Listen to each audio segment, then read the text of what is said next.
Sur mes gardes, de Franz Bartelt.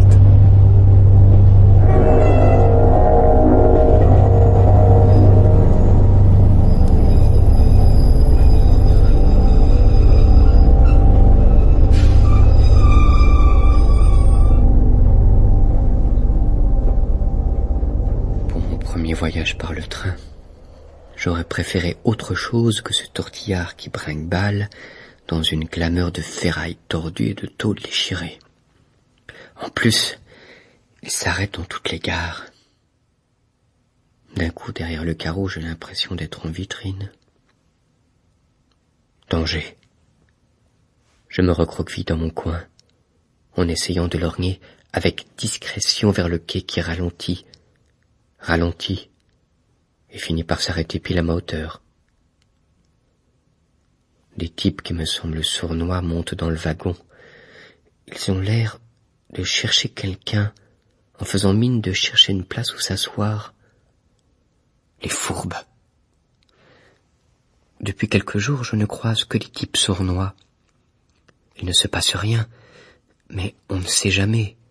Il faudrait rester sur ses gardes, si j'ose dire. En théorie, je ne crains rien. La confiance règne. N'empêche, c'est humain de s'inquiéter pour sa vie, je trouve. Il y a de quoi. Ils m'ont traité de Judas. Enfin, surtout l'ex-Chignoc, qui parlait au nom de tous les autres. Ils auraient pu me traiter de fils de pute. Je ne suis pas difficile à rhabiller, moi. Tout me va. Judas. Oh, c'est méchant. Mais il faut reconnaître que c'est bien vu.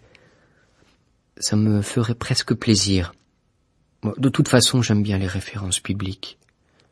Ça pose un homme. Ça lui confère une certaine importance. Un rôle dans la société. Ça l'inscrit dans une histoire plus grande que lui. Judas. L'antique. Celui dont les culs bénis causent avec une moue de dégoût. J'aurais vraiment bien voulu l'avoir comme ami. C'était un moderne, en avance sur son époque, un type admirable. Il avait des besoins de pognon, ni une ni deux, il a trouvé les moyens de les satisfaire. Comme ça, il est devenu riche et célèbre. D'une pierre deux coups. Bien joué, j'estime. Il avait compris que la fin justifie les moyens, et que dans la vie, tout se vend et tout s'achète. À part livrer Jésus aux Romains, il n'a rien fait de mal.